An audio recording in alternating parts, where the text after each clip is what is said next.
പ്രായമാണ് മുട്ട് തേയ്മാനത്തിൻ്റെ ഏറ്റവും വലിയ കാരണം. എന്തൊക്കെയാണ് മുട്ട് തേയ്മാനത്തിൻ്റെ ലക്ഷണങ്ങൾ? കൂടുതലും പേഷ്യൻസിന് നമ്മൾ ഒരു തേയ്മാനം, ഇപ്പോൾ കാൽമുട്ടിന് വരുന്ന തേയ്മാനം കാൽമുട്ടിൽ മാത്രമായിരിക്കില്ല, ബാക്കി സന്ധികളെയും ബാധിക്കും.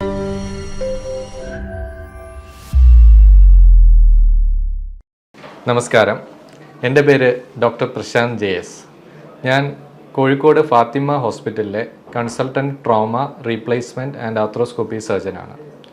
ഞാൻ ഇന്നിവിടെ സംസാരിക്കാൻ പോകുന്ന വിഷയം മുട്ടുവേദനയും അതിൻ്റെ പരിഹാര മാർഗങ്ങളും. മുട്ടുവേദന നമ്മുടെ ശരീരത്തിലെ ഒരു വലിയ സന്ധിയാണ്. തുടയെല്ലും താഴത്തെ കാലിലെ എല്ലും ചേർന്നുണ്ടാവുന്ന ഒരു സന്ധി. അതിൻ്റെ മുന്നിലായി ഒരു ചിരട്ടയെല്ലും കാണപ്പെടുന്നു. തുടയെല്ലിനും നമ്മുടെ താഴെയുള്ള കാലിലെ എല്ലിനും ഇടയ്ക്ക് ഒരു തരുണാസ്ഥിയുണ്ട്. അതിനെ നമ്മൾ കാർട്ടിലേജ് എന്ന് പറയും. ഇത് എല്ലാം കൂടെ ചേർന്നതാണ് മുട്ട്, അതായത് കാൽമുട്ട്. അപ്പോൾ എന്താണ് മുട്ട് തേയ്മാനം? മുട്ട് തേയ്മാനം എന്ന് വെച്ചാൽ നമ്മുടെ ഈ തുടയെല്ലിലും കാലിന് ഇടയിലുള്ള തരുണാസ്ഥി തേഞ്ഞു പോകുന്നതിനാണ് സാധാരണ നമ്മൾ മുട്ട് തേയ്മാനം എന്ന് പറയുന്നത്. ഇതിൻ്റെ പ്രധാന കാരണങ്ങൾ ഏറ്റവും കൂടുതലായി കാണുന്നത് നമ്മളൊരു 10 പേരിൽ 3 പേർക്ക് സാധാരണ 50 വയസ്സ് കഴിഞ്ഞാൽ മുട്ട് തേയ്മാനം കാണാറുണ്ട്. അപ്പോൾ പ്രായമാണ് മുട്ട് തേയ്മാനത്തിൻ്റെ ഏറ്റവും വലിയ കാരണം. 2, ചെറുപ്പകാലത്തൊക്കെ ഉണ്ടാകുന്ന പരിക്കുകൾ, അതിൽ നമ്മുടെ കാർട്ടിലേജ് അല്ലെങ്കിൽ തരുണാസ്ഥിയിലോ മുട്ടിനകത്തുള്ള ലിഗമെൻറ്റുകൾക്കോ മുട്ടിലെ വാഷറായ മെനിസ്കസിനോ ഉണ്ടാകുന്ന പരിക്കുകൾ അവസാനം മുട്ട് തേയ്മാനത്തിന് കാരണമാകാം. പിന്നെ ഒന്ന് ഇൻഫെക്ഷൻ. നമുക്ക് മുട്ടിൽ എന്തെങ്കിലും അണുബാധ ഉണ്ടായിക്കഴിഞ്ഞാൽ അത് കാലക്രമേണ അണുബാധ പോയാലും നമ്മുടെ തരുണാസ്ഥി ദ്രവിച്ചു പോവുകയും അത് തേയ്മാനത്തിലോട്ട് മാറുകയും ചെയ്യുന്നു. പിന്നെയുള്ളത് വാതരോഗങ്ങൾ നമ്മൾ സാധാരണ ആമവാദം, സന്ധിവാദം, പിന്നെ യൂറിക് ആസിഡ് അങ്ങനെയുള്ള, അല്ലെങ്കിൽ ചിലപ്പോൾ ഉണ്ടാകുന്ന പനി, ചിക്കൻ ഗുനിയ അങ്ങനെ പോലുള്ള വാദങ്ങൾ അവസാനം മുട്ട് തേയ്മാനത്തിലേക്ക് മാറും. ഇങ്ങനെ 3-4 കാരണങ്ങളാണ് മുട്ട് തേയ്മാനം ഉണ്ടാക്കുന്നത്. ഇനി എന്തൊക്കെയാണ് മുട്ട് തേയ്മാനത്തിൻ്റെ ലക്ഷണങ്ങൾ? സാധാരണ എൻ്റെ OPയിൽ വരുന്ന രോഗികൾ ഞാൻ 3ആയിട്ട് തിരിക്കാറുണ്ട്. ഒന്ന്, ആദ്യം, അതായത് തുടക്കത്തിലുള്ള തേയ്മാനങ്ങൾ. സാധാരണ ഒരു 40 വയസ്സ് 50 വയസ്സിനിടയിലാണ് തുടക്കത്തിലെ തേയ്മാനം കാണുന്നത്. രണ്ടാമത് കുറച്ച് ഒരു മിഡിൽ ഷേപ്പിലുള്ള, അതായത് മിഡിൽ സ്റ്റേജിലുള്ള തേയ്മാനം. മൂന്നാമത് സിവിയർ ആയിട്ടുള്ള തേയ്മാനം. അപ്പോൾ ലക്ഷണങ്ങളെന്ന് വെച്ച് കഴിഞ്ഞാൽ ആദ്യത്തെ സ്റ്റേജിൽ നമുക്ക് ചെറിയൊരു വേദന, അത് കൂടുതലും ഡിമാൻഡിങ് ആക്ടിവിറ്റീസ്, അതായത് സ്റ്റെപ്പ് കയറുമ്പോൾ അല്ലെങ്കിൽ നിലത്തിരിക്കാൻ, നമ്മൾ നിലത്ത് എന്തെങ്കിലും ഇന്ത്യൻ ക്ലോസറ്റ് ആയാലും അല്ലെങ്കിൽ നമുക്ക് എന്തെങ്കിലും പ്രാർത്ഥന അങ്ങനെ എന്തെങ്കിലും നിലത്തിരിക്കേണ്ട സ്ഥിതി വരുമ്പോൾ എഴുന്നേൽക്കുമ്പോഴുള്ള വേദന. അത് കഴിഞ്ഞ് നമ്മൾ കുനിഞ്ഞ് ചെയ്യുന്ന, അതായത് വെയിറ്റ് എടുക്കേണ്ടി വരുന്ന ജോലികൾ ചെയ്യുമ്പോൾ ചെറിയ വേദന, അല്ലെങ്കിൽ കുറേ ദൂരം നടന്നതിന് ശേഷം നമ്മൾ പിന്നെ വരുമ്പോഴത്തേക്ക് ഉണ്ടാകുന്ന വേദന. ഇതെല്ലാം നമ്മൾ രാവിലെ അധികം വേദന ഉണ്ടാവില്ല, അവസാനം നമ്മൾ വൈകുന്നേരം അടുക്കുമ്പോൾ ജോലിയൊക്കെ ഇങ്ങനെ ചെയ്ത് കുറച്ചൊരു ക്ഷീണമാകുമ്പോഴാണ് ഈ വേദന കാണപ്പെടുന്നത്. അത് കഴിഞ്ഞിട്ട് രണ്ടാമത്തെ സ്റ്റേജിലേക്ക് ആകുമ്പോഴത്തേക്കും നമുക്ക് തുടക്കത്തിൽ തന്നെ, അതായത് നമ്മൾ ഒരു കുറച്ച് നേരം രാവിലെ കഴിഞ്ഞ് കുറച്ച് നേരം ജോലി എടുക്കുമ്പോൾ തന്നെ കാല് ചെറുതായിട്ട് വേദന തുടങ്ങും. അത് ഈ പറഞ്ഞ ഡിമാൻഡിങ് ആക്ടിവിറ്റി അല്ലാതെ കുറച്ച് ദൂരം നമുക്ക് ഒരു 1 കിലോമീറ്റർ താഴെയൊക്കെ നടന്നു തുടങ്ങുമ്പോൾ തന്നെ ഈ വേദന കാണാറുണ്ട്. അവസാനത്തെ സ്റ്റേജിൽ നമുക്ക് തീരെ നടക്കാൻ പറ്റാത്ത ഒരു സ്റ്റേജ്, നമ്മൾ നടക്കാൻ പറ്റാതെ വരിക, മുട്ട് വളയുക, തീരെ നമുക്ക് സ്റ്റെപ്പ് കയറാൻ പറ്റാതെ വരിക, നിലത്തിരിക്കാൻ പറ്റാതെ വരിക, കയറ്റം കയറാൻ പറ്റാതെ വരിക. ഈ സ്റ്റേജിൽ അവസാനമായി നമ്മൾ വീൽ ചെയറിലേക്ക് പോകുന്ന ഒരവസ്ഥ. അപ്പോൾ ഇതൊക്കെയാണ് നമ്മളെ ലക്ഷണങ്ങൾ. പിന്നെ കൂടുതലും പേഷ്യൻസിന് നമ്മൾ ഒരു തേയ്മാനം, ഇപ്പോൾ കാൽമുട്ടിന് വരുന്ന തേയ്മാനം കാൽമുട്ടിൽ മാത്രമായിരിക്കില്ല, ബാക്കി സന്ധികളെയും ബാധിക്കും. ചില പേഷ്യൻസിന് നട്ടെല്ലിന് തേയ്മാനം ഉണ്ടായിട്ട് നമുക്ക് കാലിലോട്ട് അതിൻ്റെ തരിപ്പും വേദനയൊക്കെ വന്നു കഴിഞ്ഞാൽ അത് ഡിസ്ക് തേയ്മാനം. പിന്നെ നട്ടെല്ലിനെ ബാധിക്കുന്ന ചില വാദങ്ങൾ, ഞാൻ നേരത്തെ സൂചിപ്പിച്ചതുപോലെ സന്ധിവാദം, ആമവാദം, ഇതൊക്കെ നട്ടെല്ലിനെയും ബാധിക്കാം. പിന്നെ ഉണ്ടാകുന്ന ഒരു തേയ്മാനമാണ് കഴുത്ത് തേയ്മാനം. നമ്മളെന്തെങ്കിലും കുറേ നേരം ജോലി ചെയ്യുകയോ, ഇപ്പോൾ കൂടുതലിപ്പം നമ്മൾ ഈ ഓൺലൈൻ ക്ലാസ്സുകൾ ഒക്കെ ഒരുപാട് അറ്റൻഡ് ചെയ്യുന്നവർക്ക് കഴുത്ത് തേയ്മാനം കാണുന്നുണ്ട്. അതുപോലെ തന്നെ നമ്മൾ ഈ കമ്പ്യൂട്ടർ വർക്കൊക്കെ ചെയ്യുന്ന IT ഫീൽഡ്, ബാങ്ക് ജീവനക്കാർക്ക് ഒരുപാട് പേര് നമുക്ക് കഴുത്ത് വേദനയായിട്ടൊക്കെ വരുന്നുണ്ട്. പിന്നെ നമ്മൾ ഇടുപ്പ് വേദനയും നമ്മളിപ്പം കൂടുതൽ ഇപ്പോൾ ഈ കൊറോണയ്ക്ക് ശേഷം അല്ലെങ്കിൽ നമ്മൾ വാക്സിൻ അസോസിയേറ്റഡ് ആയിട്ട് ചെറിയ ജോയിൻറ്റ് ആർത്രാൾജി, അതായത് ജോയിൻറ്റിൽ ചെറിയ നീര്, വേദന, ഒക്കെ ഇപ്പോൾ കാണുന്നുണ്ട്. അതുപോലെ തന്നെ നമ്മളെ ഹിപ്പിൻ്റെ ബോണിലോട്ടുള്ള രക്തോട്ടം കുറഞ്ഞിട്ടുള്ള ഏവിയൻ, അതായത് വാസ്കുലർ നെക്രോസിസ് കാണുന്നുണ്ട്. അങ്ങനെ പല രോഗങ്ങളും ഇപ്പം മുട്ടുവേദനയോട് അനുബന്ധിച്ച് കാണുന്നുണ്ട്. പിന്നെ നമ്മൾ ശ്രദ്ധിക്കേണ്ട കാര്യം, ചില ആൾക്കാർക്ക് ഇടുപ്പല് വേദനയുടെ തുടക്കം മുട്ടിലായിരിക്കും. അങ്ങനെ ചില കേസുകൾ കാണുന്നുണ്ട്. പിന്നെ മുട്ടുവേദനയും അതേപോലെ തന്നെ ഡിസ്കിലെ വേദന രണ്ടും അസോസിയേറ്റ് ചെയ്തും കാണാറുണ്ട്. ഇത് നമ്മുടെ തുടയെല്ലാണ്. ഇതാണ് നമ്മുടെ കാലിലെ എല്ല്. കാലിൽ നമുക്ക് രണ്ട് അസ്ഥികളുണ്ട്. അത് ജോയിൻ്റ് ഉണ്ടാക്കുന്ന ഒരു അസ്ഥി ടിബിയ എന്ന് പറയും, തുടയെല്ല് ഫീമർ എന്ന് പറയും. പിന്നെ ഉള്ളത് ചിരട്ടയെല്ലാണ്, ചിരട്ടയെല്ല്. ഇത് മൂന്നും കൂടെ ചേർന്നിട്ടാണ് ജോയിൻ്റ് ഉണ്ടാവുന്നത്. അതിൽ ഒരു ക്യാപ്പ് പോലെ കാണപ്പെടുന്ന ഭാഗമാണ് തരുണാസ്ഥി. നമ്മളെ ചെവിയിലേക്ക് പോലുള്ള അസ്ഥി പോലെ ഒരു തരുണാസ്ഥി കാണപ്പെടുന്നുണ്ട്. അത് കഴിഞ്ഞിട്ട് കാണുന്ന ലിഗമെന്റ്, നമ്മൾ ഉള്ളിൽ സൂക്ഷിച്ച് നോക്കിയാൽ അറിയാം, ലിഗമെൻറ്റുകൾ കാണുന്നുണ്ട്, സൈഡിൽ ലിഗമെൻറ്റുകൾ കാണുന്നുണ്ട്, പിന്നെ കാണുന്ന വാഷർ. ഇത്രയാണ് നമ്മളൊരു സന്ധിയുടെ ഘടന എന്ന് പറയുന്നത്. അപ്പോൾ എന്താണ് തേയ്മാനം എന്ന് വെച്ച് കഴിഞ്ഞാൽ, ഈ തരുണാസ്ഥിയിൽ ചെറുതായിട്ട് തേയ്മാനം വന്ന് എല്ല് എക്സ്പോസ്ഡ് ആവും, അതായത് എല്ല് വെളിയിൽ വരും. എല്ല് വെളിയിൽ വന്നു കഴിഞ്ഞാൽ പതുക്കെ എന്ത് ചെയ്യുമെന്ന് വെച്ച് കഴിഞ്ഞാൽ ചെറിയ വേദന, നമ്മളിങ്ങനെ നടക്കുമ്പോഴും ഓടുമ്പോഴും ഒക്കെ, അല്ലെങ്കിൽ നമ്മൾ കൂടുതൽ ഡിമാൻഡിങ് ഞാൻ പറഞ്ഞ ആക്ടിവിറ്റീസിൽ ഇവിടെ ഉരങ്ങി വേദന വരും. പിന്നെ വേറൊരു ഇതിൻ്റെ കൂടെ അസോസിയേറ്റ് ചെയ്ത് കാര്യം, കാലിന് ഉള്ളിലുണ്ടാകുന്ന ഉളുക്കുകൾ. ചില ആൾക്ക് നമ്മൾ സ്റ്റക്കായി നിന്ന് പോയി അല്ലെങ്കിൽ ഉളുക്കി നിന്ന് പോയി എന്നൊക്കെ പറയും. അതെന്താ കാരണം എന്ന് വെച്ച് കഴിഞ്ഞാൽ ഉള്ളൊരു വാഷറുണ്ട്, മെനിസ്കസ്. അത് പൊട്ടുമ്പോൾ പെട്ടെന്ന് ചില പൊസിഷനിൽ വരുമ്പോഴത്തേക്ക് കാല് സ്റ്റക്കായി പോകാം. സെക്കൻഡ് സ്റ്റേജിലാണ് അത് അങ്ങനെ വരുന്നത്. പിന്നെയുള്ള തേർഡ് സ്റ്റേജിലാകുമ്പോഴത്തേക്ക് ഈ തരുണാസ്ഥി പൂർണ്ണമായും തേഞ്ഞു പോവുകയും അത് ഒരു വശത്തേക്ക് ചരിഞ്ഞ് കാല് വളയുന്ന ഒരവസ്ഥയിലേക്ക് മാറുകയും ചെയ്യുന്നുണ്ട്. അപ്പോൾ ഇതൊക്കെയാണ് നമുക്ക് മുട്ടിൻ്റെ ഘടന, അല്ലെങ്കിൽ എന്തൊക്കെ ലക്ഷണങ്ങളാണ് മുട്ടുവേദനയെ സംബന്ധിച്ച് വരുന്നത് എന്നൊക്കെ. ഇനി എങ്ങനെയാണ് നമ്മൾ ഒരു രോഗി നമ്മുടെ ഒ പിയിലേക്ക് മുട്ടുവേദനയായിട്ട് വന്നു കഴിഞ്ഞാൽ എങ്ങനെയാണ് നമ്മളവരെ ചികിത്സിക്കുന്നത്, എന്തൊക്കെയാണ് നമ്മൾ അവരെ പരിശോധിച്ച് നോക്കുന്നത്, എന്തൊക്കെ എക്സ്റേ എടുക്കേണ്ടതുണ്ട്, എന്തൊക്കെ ബ്ലഡ് എന്തിനാണ് പരിശോധിക്കേണ്ടത് എന്നൊക്കെ നമുക്ക് നോക്കാം.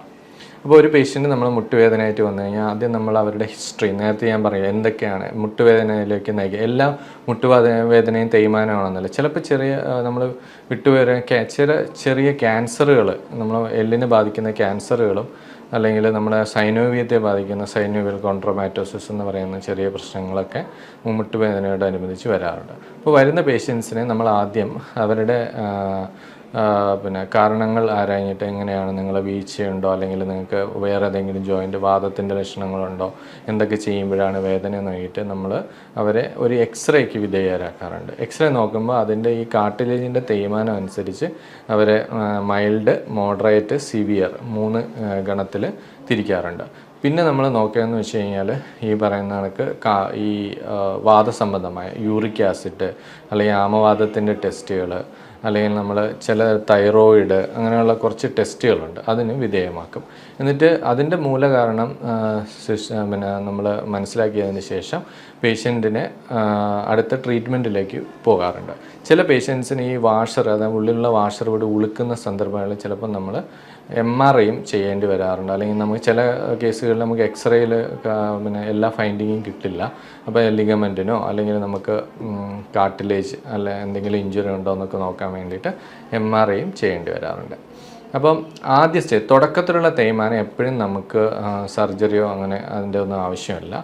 നമ്മൾ അവരെ ചികിത്സിക്കുക. ഒന്ന്, ജീവിതശൈലി മാറ്റുക. അതായത് പ്രായമാകുമ്പോഴാണ് കൂടുതൽ, ഒരു 80% ആൾക്കാരും പ്രായമാകുമ്പോഴാണ് തേയ്മാനം വരുന്നത്. ജീവിതശൈലി എന്ന് പറഞ്ഞാൽ ഹൈ ഡിമാൻഡിങ് ആക്ടിവിറ്റീസ് ഒഴിവാക്കുക. അതായത് നിലത്തിരിക്കുന്നത് ഒഴിവാക്കുക, സ്റ്റെപ്പ് കയറുന്നത് എത്രയും നമുക്ക് കുറയ്ക്കാൻ പറ്റുമോ അത്രയും കുറയ്ക്കുക. അതേപോലെ തന്നെ കുനിങ്ങി ചെയ്യുന്ന ജോലിയൊക്കെ ചെയ്യുമ്പോൾ നമ്മുടെ വെയ്റ്റിൻ്റെ 5 ഇരട്ടി വെയിറ്റ് മുട്ടിനും 6 ഇരട്ടി വെയിറ്റിന് ഊരയ്ക്കും വരും. അപ്പം അങ്ങനെയുള്ള കാര്യങ്ങൾ നമുക്ക് എത്രയും കുറച്ച് വയ്ക്കാൻ പറ്റുമോ അത്രയും കുറച്ച് വയ്ക്കുക. 2, ശരീരഭാരം കുറയ്ക്കുക. നമ്മളെന്തെങ്കിലും ചെറിയ എക്സസൈസുകളും പിന്നെ നമ്മുടെ ഡയറ്റ്, നമ്മൾ ഒരുപാട് ഓയിലി ആയിട്ടുള്ളതും അന്നജം അടങ്ങിയതും ഫാറ്റി ഫുഡൊക്കെ ഒഴിവാക്കി, ജങ്ക് ഫുഡൊക്കെ ഒഴിവാക്കി നമ്മളെ വെയിറ്റ് കുറച്ച് വയ്ക്കുക എന്നാണ് രണ്ടാമത്തെ കാര്യം. 3, മരുന്നുകൾ. നമ്മൾ ഈ മുട്ടുവേദന എപ്പോഴും ഇങ്ങനെ മഴ പോലെ വന്നു പോകുന്നത്. ആദ്യത്തെ തുടക്ക സ്റ്റേജിൽ കുറച്ച് നാൾ നമ്മൾ സ്ട്രെയിൻ ചെയ്യുമ്പോൾ വേദന ഉണ്ടാവും, റെസ്റ്റ് എടുക്കുമ്പോൾ കുറയും, പിന്നെയും സ്ട്രെയിൻ ചെയ്യുമ്പോൾ, അങ്ങനെ അതിൻ്റെ ഇൻ്റർവെൽ ഇങ്ങനെ കുറഞ്ഞു വന്നിട്ടാണ് നമ്മളതൊരു നിരന്തരമായ വേദനയായി മാറുന്നത്. അപ്പം ആ സമയത്ത് നമ്മൾ മരുന്നുകൾ ആവശ്യം, നമുക്ക് വേദന സംഹാരികൾ ഡോക്ടർ നിർദ്ദേശിക്കുന്ന പ്രകാരം കഴിക്കുക. ചിലപ്പോൾ യൂറിക് ആസിഡ് അങ്ങനെ വാദത്തിൻ്റെ മരുന്നുകളൊക്കെ കുറച്ച് കഴിക്കേണ്ടി വരും. പിന്നെ ഏറ്റവും പ്രധാനമായിട്ടുള്ള ഒരു കാര്യം എന്ന് പറഞ്ഞാൽ എക്സസൈസ് എന്ന് പറഞ്ഞു കഴിഞ്ഞാൽ നമ്മൾ സാധാരണയായ ഒരു ഇതെന്ന് വെച്ചാൽ നമ്മുടെ വെയിറ്റിൻ്റെ ഏകദേശം 60 മുതൽ 70% വെയിറ്റും എല്ല് കൂടെയാണ് പോകുന്നത്. നമുക്കൊരു ശരീരഭാരത്തിൻ്റെ നമുക്കിപ്പോൾ സന്ധികളിലൂടെ താഴോട്ട് ഭൂമിയിലോട്ട് പോകുമ്പോൾ എല്ലിൽ കൂടെയാണ് പോകുന്നത്. ബാക്കിയുള്ള 30% വെയിറ്റ് ബിയറിങ്ങും മസിലുകളാണ് ചെയ്യുന്നത്. അപ്പോൾ നമ്മൾ എന്താ ചെയ്യുന്നത് വെച്ച് കഴിഞ്ഞാൽ മസിലുകൾ ബലപ്പെടുത്തുമ്പോൾ എല്ലിനിടയിലുള്ള പ്രഷർ കുറച്ചുകൊണ്ട് തേയ്മാനത്തിൻ്റെ വേദന കുറയ്ക്കുക എന്നുള്ളതാണ് അത് നമുക്ക് 2 രീതിയിൽ ചെയ്യാം. ഫിസിയോതെറാപ്പി എന്ന് പറഞ്ഞാൽ നമ്മൾ അവിടെ പോയിട്ട് ചൂടിൻ്റെയും അങ്ങനെയുള്ള അൾട്രാസൗണ്ട് തെറാപ്പി പോലുള്ള ചികിത്സകളുണ്ട്. അത് കഴിഞ്ഞ് ചുറ്റുമുള്ള കോർട്ടിസെപ്സ്, ഹാംസ്ട്രിങ് പോലുള്ള മസിലുകൾ ബലപ്പെടുത്താൻ വേണ്ടിയിട്ടുള്ള എക്സസൈസുകളും ചെയ്യുക. ഇങ്ങനെ ഒരു ഘട്ടം ചിട്ടയായി ഇത് ചെയ്യുന്നവർക്ക് ചിലപ്പോൾ നമുക്ക് പിന്നെ മരുന്നുകൾ പോലും ഇല്ലാതെ കൊണ്ടുപോകാറുണ്ട്. പിന്നെ നമ്മൾ കഴിക്കുന്ന ഒരു സാധനം എന്ന് വെച്ചാൽ തരുണാസ്ഥി ഉണ്ടായ ഒരാളെ ഗ്ലൂക്കോസമിനോ ഗ്ലൈക്കാൻസ് എന്ന് പറയുന്ന കുറച്ച് മരുന്നുകൾ നമ്മൾ കഴിക്കാറുണ്ട്. പിന്നെ സ്ത്രീകളിലും ഒക്കെ കൂടുതലും കാൽഷ്യം ഡെഫിഷ്യൻസി, കാൽഷ്യം കുറവുള്ള അസ്ഥിബലക്ഷയവും തേയ്മാനത്തിൻ്റെ ആക്കം കൂട്ടുന്ന ഒരു വസ്തുതയാണ്. അപ്പോൾ കാൽഷ്യം ടാബ്ലറ്റുകളും നമ്മൾ ഡോക്ടറുടെ നിർദ്ദേശപ്രകാരം കഴിക്കേണ്ടി വരും. ഇനി നമുക്കിപ്പോൾ തേയ്മാനത്തിന് തീരെ നമുക്ക് നടക്കാൻ പറ്റാത്ത ഒരു അവസ്ഥ വരിക, അല്ലെങ്കിൽ കാൽമുട്ട് അമിതമായിട്ട് വളഞ്ഞു പോവുക, അല്ലെങ്കിൽ നമ്മൾ ഡെയിലി ആക്ടിവിറ്റീസ് നമുക്ക് നമ്മുടെ സ്വന്തം കാര്യങ്ങൾ ചെയ്യാനുള്ള ബുദ്ധിമുട്ട് കൂടി വരിക, അല്ലെങ്കിൽ നമുക്ക് പിന്നെ വേദന റെസ്റ്റ് എടുക്കുമ്പോൾ പോലും വേദന വരിക എന്നുള്ള അവസ്ഥയിൽ നമുക്ക് എന്ത് മരുന്ന് തന്നാലും അല്ലെങ്കിൽ നമ്മൾ എക്സസൈസുകളൊന്നും ചെയ്യാൻ പറ്റാത്ത ഒരവസ്ഥയിലേക്ക് മാറും. ആ സമയത്താണ് നമ്മൾ സർജറിയെക്കുറിച്ച് ആലോചിക്കുക. അപ്പം മുട്ടുമാറ്റിവയ്ക്കൽ ശസ്ത്രക്രിയ എന്ന് പറഞ്ഞാൽ നമുക്കിപ്പോൾ ഒരുപാട് പിന്നെ കിംവദന്തികളും അല്ലെങ്കിൽ ഒരുപാട് പേഷ്യൻസിനെ അയ്യോ മുട്ട് മുഴുവനായിട്ട് അങ്ങ് മുറിച്ച് കളയുമോ എന്നൊക്കെ ചില പേഷ്യൻസ് വന്ന് നമ്മുടെ അടുത്ത് ചോദിക്കാറുണ്ട്. അങ്ങനെയല്ല, തരുണാസ്ഥി ഈ ഭാഗമാണ് നമുക്ക് തേഞ്ഞു പോയതിന് ശേഷമാണ് ഈ എല്ലുകൾ ഉരസിയിട്ടാണ് വേദന ഉണ്ടാവുക. അപ്പോൾ നമുക്കിവിടെ ഒരു പ്രൊട്ടക്ഷനായിട്ടുള്ള ഒരു കവചം വെച്ച് കൊടുക്കുന്നു. അതാണ് മുട്ടുമാറ്റിവയ്ക്കൽ ശസ്ത്രക്രിയ എന്ന് പറയുന്നത്. അപ്പോൾ ഇത് നമ്മുടെ തുടയെല്ല്, ഇത് താഴത്തെ എല്ല്. അപ്പോൾ ഇതിന് മേലുള്ള തരുണാസ്ഥിക്ക് പകരം നമ്മളൊരു കൊബാൾട്ട് ക്രോമിയം പോലുള്ള മെറ്റൽ ഉപയോഗിക്കുന്നു. ഇവിടെ ഒരു പ്ലാസ്റ്റിക്കിൻ്റെ ഇൻസേർട്ട് ഉണ്ട്, പിന്നെ ഒരു മെറ്റൽ ടിബിയയ്ക്ക്. അപ്പോൾ ഒരു 3 മില്ലിമീറ്റർ മുതൽ 9 മില്ലിമീറ്റർ ഉള്ള ഒരു ഭാഗം മുറിച്ച് കളഞ്ഞതിന് ശേഷം അവിടെ നമ്മളിത് വെക്കുന്നു. ഇതാണ് ഈ ഓപ്പറേഷൻ. അതുപോലെ തന്നെ നമ്മുടെ ഓപ്പറേഷന് ശേഷം നമ്മുടെ സ്വന്തം കാര്യങ്ങൾ ചെയ്യാനും നമുക്ക് വേദനരഹിതമായി നടക്കാനും കഴിയും. അപ്പോൾ ഞാൻ നേരത്തെ പറഞ്ഞ സങ്കീർണമായ വേദനകളുള്ള ഒരവസ്ഥയിൽ എത്തിച്ചേരുമ്പോൾ നമ്മൾ മുട്ടുമാറ്റി വയ്ക്കും. അപ്പോൾ എന്താണ് നമ്മൾ ഇതിന് വേണ്ടിയുള്ള തയ്യാറെടുപ്പുകൾ? നമ്മളതൊരു വളരെയധികം പ്ലാൻഡ് ആയിട്ടുള്ള ഒരു ഓപ്പറേഷനാണ്, എമർജൻസി ആയിട്ടുള്ള ഒരു ഓപ്പറേഷനല്ല. അപ്പോൾ നമ്മളൊരു പേഷ്യൻ്റ് വന്നു കഴിഞ്ഞാൽ പേഷ്യൻറ്റിന് നമ്മൾ ആദ്യം തന്നെ കാർഡിയോളജി, മെഡിസിൻ, അതേപോലെ തന്നെ നമുക്ക് എവിടെയെങ്കിലും അണുബാധകളുണ്ടോ, അതിപ്പോൾ നമ്മൾ ENT ആയാലും യൂറോളജിയോ അല്ലെങ്കിൽ പിന്നെ ഡെൻ്റലോ എന്തെങ്കിലുമൊക്കെ അണുക്കൾ ബാധ ഉണ്ടെങ്കിൽ അതൊക്കെ ചോദിച്ചിറങ്ങിയിട്ട് അതിൻ്റെ അണുക്കൾ ബാധയെല്ലാം മാറ്റി നമ്മൾ കാർഡിയോളജിസ്റ്റിൻ്റെ ഒരു ഫിറ്റ്നസ് മേടിക്കും, മെഡിസിൻ ഫിറ്റ്നസ് മേടിക്കും, അനസ്തേഷ്യ ഡോക്ടറുടെ ഫിറ്റ്നസ്സൊക്കെ മേടിച്ചിട്ടാണ് പേഷ്യൻറ്റിനെ അഡ്മിറ്റ് ആക്കി കഴിഞ്ഞാൽ നമ്മൾ ഒരു ദിവസം സർജറി ചെയ്യുന്നു. പിറ്റേ ദിവസം തന്നെ നമുക്ക് ഇവിടെ നമ്മൾ ഫാത്തിമ ഹോസ്പിറ്റലിൽ ചെയ്യുന്ന സർജറി വേദന കുറഞ്ഞ ഒരു സർജറിയാണ്. അപ്പോൾ അത് നമുക്ക് പുറകിലൂടെ ട്യൂബിട്ട് കണ്ടിന്യൂസ് മെഡിസിൻ തന്നിട്ട് 2 ദിവസം തീരെ വേദന ഒരു 90-95% സർജറിയുടെ വേദന ഇല്ലാത്ത രീതിയിലുള്ള ഓപ്പറേഷനാണ് ഇവിടെ ചെയ്യുന്നത്. പിറ്റേ ദിവസം തന്നെ നമുക്ക് നടക്കാൻ പറ്റും. 3ാമത്തെ ദിവസം തൊട്ട് ബാത്റൂമിൽ പോവാം, നമുക്ക് ടോയ്ലറ്റ് ട്രെയിനിങ് കാര്യങ്ങളും തരും. 6ാമത്തെ ദിവസം നമ്മളിവിടെ നിന്ന് സ്റ്റെപ്പൊക്കെ ഇറക്കിയിട്ടാണ് പേഷ്യൻ്റ് ഡിസ്ചാർജ് ചെയ്യുന്നത്. പിന്നെ 2 പ്രാവശ്യം നിങ്ങൾ ഹോസ്പിറ്റലിൽ വരേണ്ടി വരും. 2ാമത്തെ പ്രാവശ്യം വരുമ്പോൾ നമ്മളൊരു 15 ദിവസം കഴിഞ്ഞതിന് ശേഷം സ്റ്റിച്ച് എടുക്കും. ഇതിനിടയ്ക്ക് ഫിസിയോതെറാപ്പി ഉണ്ട്, എക്സസൈസുകളുണ്ട്. അത് നമുക്ക് വീട്ടിൽ ചെയ്യാവുന്നതുകൊണ്ട് ഇവിടെ വരുമ്പോൾ ഇവിടെ വെച്ച് ചെയ്യാവുന്നതുണ്ട്. പിന്നെ വേറെ കുറേ സംശയങ്ങൾ, നമ്മൾ ഇതിലിടുന്ന പിന്നെ എത്ര നാൾ നിലനിൽക്കും നോക്കണം. സാധാരണ നമ്മളൊരു 10 മുതൽ 15 വർഷം, ചിലപ്പോൾ 20 വർഷം വരെ ചില പേഷ്യൻസിന് കിട്ടാറുണ്ട്. ഓരോരുത്തരെ ഉപയോഗം അനുസരിച്ചിരിക്കും. സാധാരണ നമ്മൾ ഉപയോഗിക്കുന്ന അമേരിക്കൻ, ജർമ്മൻ മെയ്ഡ് സാധനം, പിന്നെ ഇംഗ്ലണ്ട് അവിടെ നിന്നൊക്കെ വിദേശ നിർമ്മിതമായ ഇതാണ് നമ്മളിവിടെ മുട്ടുമാറ്റി വയ്ക്കാൻ വേണ്ടി ഉപയോഗിക്കുന്നത്.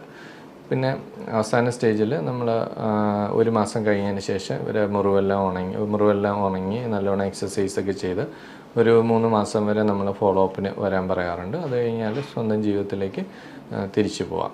അപ്പോൾ ഇതാണ് മുട്ടുവേദനയെക്കുറിച്ച് എനിക്ക് പറയാനുള്ളത്. അപ്പോൾ നിങ്ങൾക്ക് എന്തെങ്കിലും സംശയങ്ങളുണ്ടെങ്കിൽ താഴെയുള്ള കമൻറ്റ് ബോക്സിൽ കമൻറ്റ് ചെയ്യുക. സമയമനുസരിച്ച് ഞാൻ അതിന് റിപ്ലൈ ചെയ്യുന്നതായിരിക്കും. ഇനി മറ്റൊരു വിഷയവുമായി അടുത്ത പ്രാവശ്യം കാണാം. നമസ്കാരം.